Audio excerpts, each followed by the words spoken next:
అధికారంలోకి వచ్చిన తర్వాత రాకముందుకు కార్మికుల సమస్యలు ఆర్టీసీ కార్మికుల సమస్యలు పరిష్కరిస్తామని చెప్పేసి మాటలు చెప్పి ఓట్లు దండుకొని గెలిచినటువంటి రేవంత్ రెడ్డి ప్రభుత్వం గెలిచిన తర్వాత ఆర్టీసీ కార్మికుల సమస్యలను పరిష్కరించినటువంటి పరిస్థితి లేదు.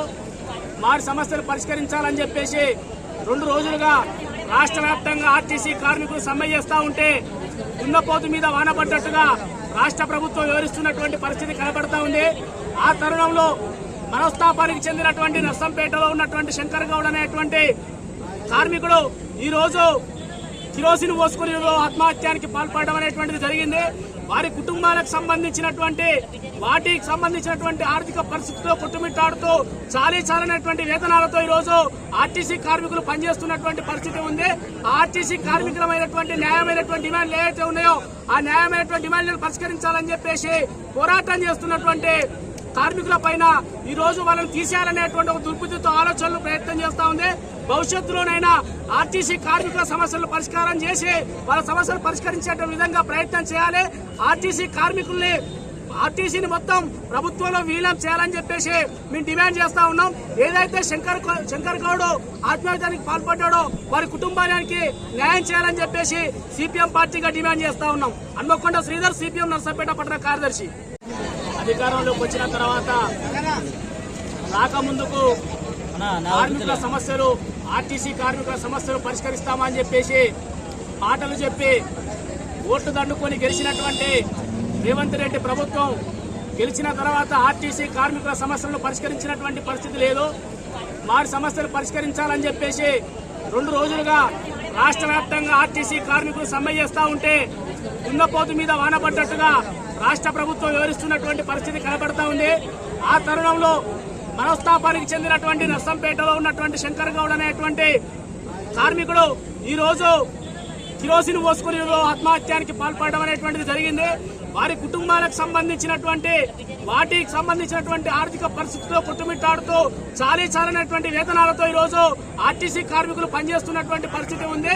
ఆర్టీసీ కార్మికులమైనటువంటి న్యాయమైనటువంటి డిమాండ్లు ఏవైతే ఉన్నాయో ఆ న్యాయమైనటువంటి డిమాండ్లను పరిష్కరించాలని చెప్పేసి పోరాటం చేస్తున్నటువంటి కార్మికుల పైన ఈ రోజు వాళ్ళని తీసేయాలనేటువంటి ఒక దుర్బుద్ధితో ఆలోచనలు ప్రయత్నం చేస్తా ఉంది. భవిష్యత్తులోనైనా ఆర్టీసీ కార్మికుల సమస్యలు పరిష్కారం చేసి వాళ్ళ సమస్యలు పరిష్కరించే విధంగా ప్రయత్నం చేయాలి. ఆర్టీసీని మొత్తం ప్రభుత్వంలో విలీనం చేయాలని చెప్పేసి మేము డిమాండ్ చేస్తా ఉన్నాం. ఏదైతే శంకర్ గౌడ్ ఆత్మహత్యానికి పాల్పడ్డాడో వారి కుటుంబానికి న్యాయం చేయాలని చెప్పేసి సిపిఎం పార్టీగా డిమాండ్ చేస్తా ఉన్నాం. హన్మకొండ శ్రీధర్, సిపిఎం నర్సంపేట పట్టణ కార్యదర్శి. అధికారంలోకి వచ్చిన తర్వాత రాకముందుకు కార్మికుల సమస్యలు ఆర్టీసీ కార్మికుల సమస్యలు పరిష్కరిస్తామని చెప్పేసి మాటలు చెప్పి ఓట్లు దండుకొని గెలిచినటువంటి రేవంత్ రెడ్డి ప్రభుత్వం గెలిచిన తర్వాత ఆర్టీసీ కార్మికుల సమస్యలను పరిష్కరించినటువంటి పరిస్థితి లేదు. వారి సమస్యలు పరిష్కరించాలని చెప్పేసి 2 రోజులుగా రాష్ట్ర వ్యాప్తంగా ఆర్టీసీ కార్మికులు సమ్మె చేస్తా ఉంటే దున్నపోతు మీద వానపడ్డట్టుగా రాష్ట్ర ప్రభుత్వం వివరిస్తున్నటువంటి పరిస్థితి కనబడతా ఉంది. ఆ తరుణంలో మనస్తాపానికి చెందినటువంటి నర్సంపేటలో ఉన్నటువంటి శంకర్ గౌడ్ అనేటువంటి కార్మికుడు ఈ రోజు కిరోసిన్ పోసుకుని ఆత్మహత్యానికి పాల్పడడం అనేటువంటిది జరిగింది. వారి కుటుంబాలకు సంబంధించినటువంటి ఆర్థిక పరిస్థితితో కొట్టుమిట్టాడుతూ చాలీనటువంటి వేతనాలతో ఈ రోజు ఆర్టీసీ కార్మికులు పనిచేస్తున్నటువంటి పరిస్థితి ఉంది. ఆర్టీసీ కార్మికులమైనటువంటి న్యాయమైనటువంటి డిమాండ్లు ఏవైతే ఉన్నాయో ఆ న్యాయమైనటువంటి డిమాండ్లను పరిష్కరించాలని చెప్పేసి పోరాటం చేస్తున్నటువంటి కార్మికుల పైన ఈ రోజు వాళ్ళని తీసేయాలనేటువంటి ఒక దుర్బుద్ధితో ఆలోచనలు ప్రయత్నం చేస్తా ఉంది. భవిష్యత్తులోనైనా ఆర్టీసీ కార్మికుల సమస్యలు పరిష్కారం చేసి వాళ్ళ సమస్యలు పరిష్కరించే విధంగా ప్రయత్నం చేయాలి. ఆర్టీసీని మొత్తం ప్రభుత్వంలో విలీనం చేయాలని చెప్పేసి మేము డిమాండ్ చేస్తా ఉన్నాం. ఏదైతే శంకర్ గౌడ్ ఆత్మహత్యానికి పాల్పడ్డాడో వారి కుటుంబానికి న్యాయం చేయాలని చెప్పేసి సిపిఎం పార్టీగా డిమాండ్ చేస్తా ఉన్నాం. హన్మకొండ శ్రీధర్, సిపిఎం నర్సంపేట పట్టణ కార్యదర్శి. అధికారంలోకి వచ్చిన తర్వాత రాకముందుకు కార్మికుల సమస్యలు ఆర్టీసీ కార్మికుల సమస్యలు పరిష్కరిస్తామని చెప్పేసి మాటలు చెప్పి ఓట్లు దండుకొని గెలిచినటువంటి రేవంత్ రెడ్డి ప్రభుత్వం గెలిచిన తర్వాత ఆర్టీసీ కార్మికుల సమస్యలను పరిష్కరించినటువంటి పరిస్థితి లేదు. వారి సమస్యలు పరిష్కరించాలని చెప్పేసి 2 రోజులుగా రాష్ట్ర వ్యాప్తంగా ఆర్టీసీ కార్మికులు సమ్మె చేస్తా ఉంటే దున్నపోతు మీద వానపడ్డట్టుగా రాష్ట్ర ప్రభుత్వం వివరిస్తున్నటువంటి పరిస్థితి కనబడతా ఉంది. ఆ తరుణంలో మనస్తాపానికి చెందినటువంటి నర్సంపేటలో ఉన్నటువంటి శంకర్ గౌడ్ అనేటువంటి కార్మికుడు ఈ రోజు కిరోసిన్ పోసుకుని ఆత్మహత్యానికి పాల్పడడం అనేటువంటిది జరిగింది. వారి కుటుంబాలకు సంబంధించినటువంటి ఆర్థిక పరిస్థితుల్లో కొట్టుమిట్టాడుతూ చాలీనటువంటి వేతనాలతో ఈ రోజు ఆర్టీసీ కార్మికులు పనిచేస్తున్నటువంటి పరిస్థితి ఉంది.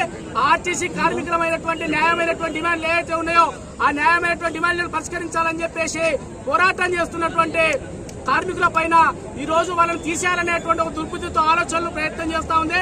భవిష్యత్తులోనైనా ఆర్టీసీ కార్మికుల సమస్యలను పరిష్కారం చేసి వాళ్ళ సమస్యలు పరిష్కరించే విధంగా ప్రయత్నం చేయాలి.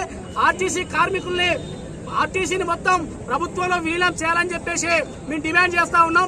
ఏదైతే శంకర్ గౌడ్ ఆత్మహత్యానికి పాల్పడ్డాడో వారి కుటుంబానికి న్యాయం చేయాలని చెప్పేసి సిపిఎం పార్టీగా డిమాండ్ చేస్తా ఉన్నాం. హన్మకొండ శ్రీధర్, సిపిఎం నర్సంపేట పట్టణ కార్యదర్శి.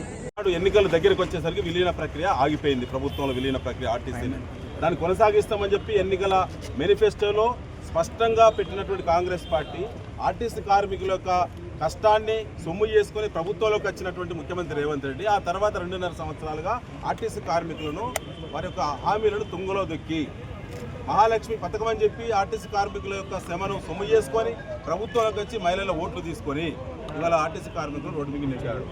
2.5 సంవత్సరాలు అవుతుంది. ప్రజాస్వామ్య పద్ధతిలో చేయాల్సినటువంటి అన్ని రకాల రిప్రజెంటేషన్ మొత్తం కూడా చేస్తారు. చేసిన తర్వాత కూడా ఇప్పటికి వాళ్ళ సమస్య పరిష్కారం కాలేదు. ముఖ్యమంత్రి